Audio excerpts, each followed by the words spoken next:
Check this.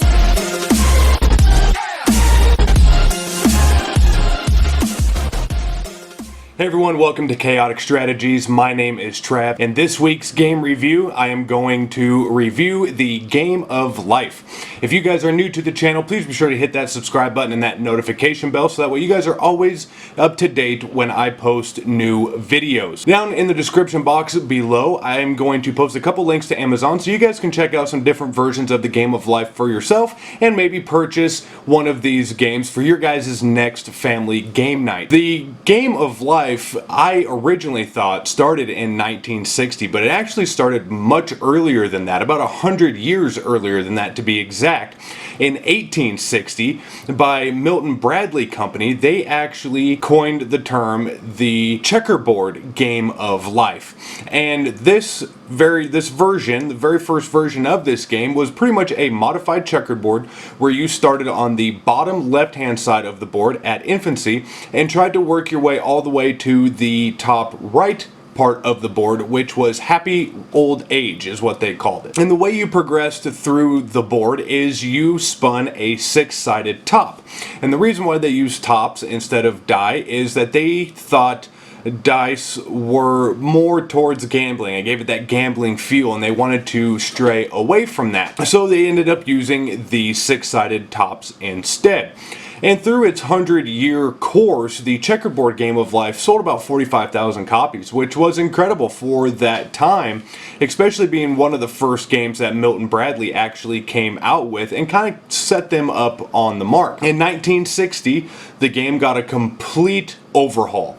We got a different game board, started using dice, we have different pieces which are little car tokens now, and then you follow a track on the game board through college, you pick your careers. It's the game that we know now. So, and then through 1960 up to about the early 90s, the game went through a lot of different changes and patents over the years. I mean, it seemed like every other year, every 5 years, something would get changed on it or it'd go through another patent process. It was pretty crazy.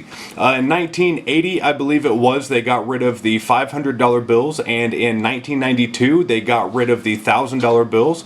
And depending on what variation of the game that you play, it has different amounts of money that you start with, different bills. Some versions of the game actually have like life insurance policies and loans, so whoever plays the banker, you can purchase life insurance policies and loans from the banker to progress through life, to give it that more realistic gameplay for which you and I would go through on a normal day-to-day basis. As far as the game itself goes, as far as pricing, it's really not bad.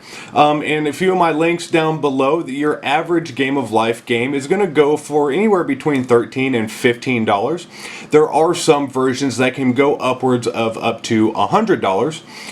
One version, which in the link down below that I have pinned directly to Amazon, there is a Game of Life, the Electric Banking Edition, and it comes with this automatic banking teller, and it's about $70 as well. So, depending on what version of Life that you buy is really going to determine the price of the game itself. Now, the game, you can have up to 2 to 6 players on any standard Game of Life game board. And some of the bigger games, the expansion set games, you can have from 2 to 10 players, which is great. As I always say, the more people you can get involved, the more fun that you're going to have with these games.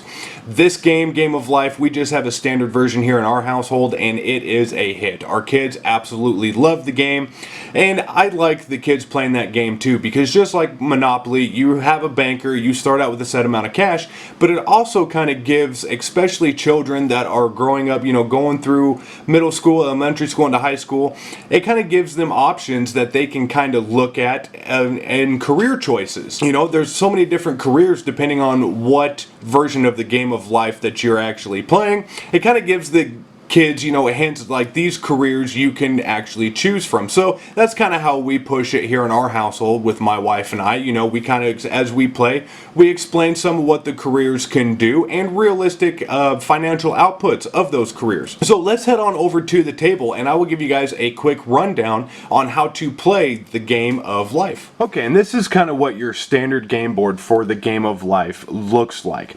This one, like I said before, we do not use the Game game that has insurance policies or anything like that. This is just a very standard game of life board game that we have here in our household. So we have our spinner down here that determines how many steps you take on the game board. Also, there'll be certain actions when you draw a card that require the use of the spinner as well.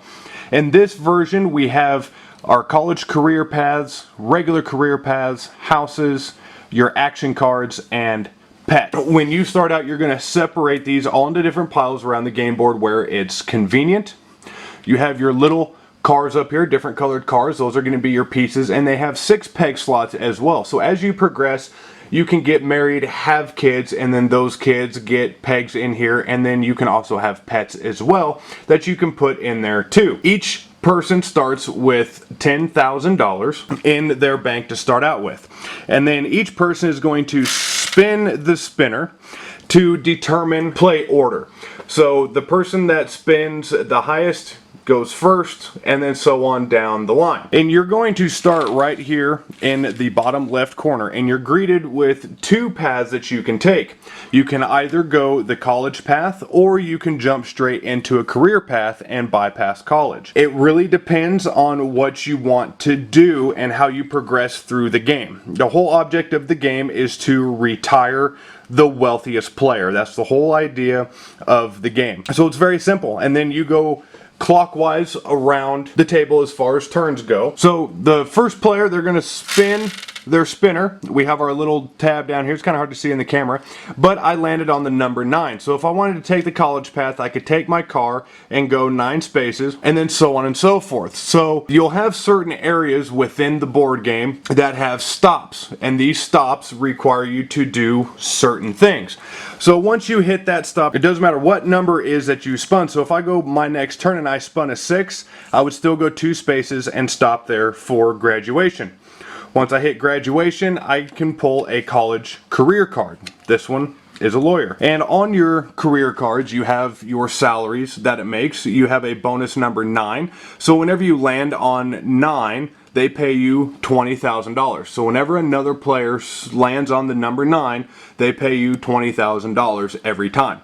So like I said, your salary is $120,000. Our careers look about the same. There's no difference between the two, except one you get as a college career and the other one you get by not going through college. Your house cards, this is what your house cards look like. So like this one's a houseboat, its purchase price is $200,000, and you can actually spin for a lower or higher sales price. So if you go to sell your houseboat and you spin it, it lands on red, you're only going to get $800,000 out of it. But if you land on black, you can get $300,000 out of it. Yellow cards are going to be our action cards. So depending on what you draw, like this one is learn to skydive, you're going to pay the bank $70,000, and then you're going to keep this card to get $100,000 at the end of the game. So your action cards can hurt or help you at the same time depending on what you draw. And then finally we have our pet cards. So if you have a pet, like this one here, you pass obedience school, you're going to collect $20,000 from the bank for each pet that you have. And then also you're going to keep this card to get an extra $100,000 at the end of the game. So a lot of it is by chance, and a lot of it there is some skill too, depending on what you want to do. Your college career paths can end up paying you more money, but later on in the game, depending on some of the actions that you take or just some of the bad luck that you might have, it doesn't really matter. So it's up to you on how you want to go about playing the game, and that's what I absolutely love about this game. Alrighty guys, and that's my game review of the week of the Game of Life. This game is a lot of fun to play. There's a lot that can go into it, especially depending on what version of the game that you play, but the rules break it down very nicely. There's never really any confusion or conflict between the rules and playing the game itself. It's all laid out very nicely. So even though there's a lot of intricate steps and pieces, you know, to actually play the game, they lay it out very simple and make it very easy to understand. So, being the fact that the game is a very popular game in our household with my wife and I and our kids, and the simplicity of the rules and that the rules don't contradict anything that happens within the game, I give this game a 4 out of 5 star rating. For me personally, like I said, it's just a lot of fun. So, I hope you guys enjoyed this video. If you did, smash that like button, share this video, comment, let me know what you guys think. Again, down in the description box below, I have a few links to some different versions of the Game of Life on Amazon, so you guys can check that out for yourself. Also, down in the description box, I will leave some links to our social media pages. We're on Facebook, Twitter, Instagram, Discord, of course, right here on YouTube. I hope you guys are being safe out there. Be sure to wash your hands, and we'll see you in the next video.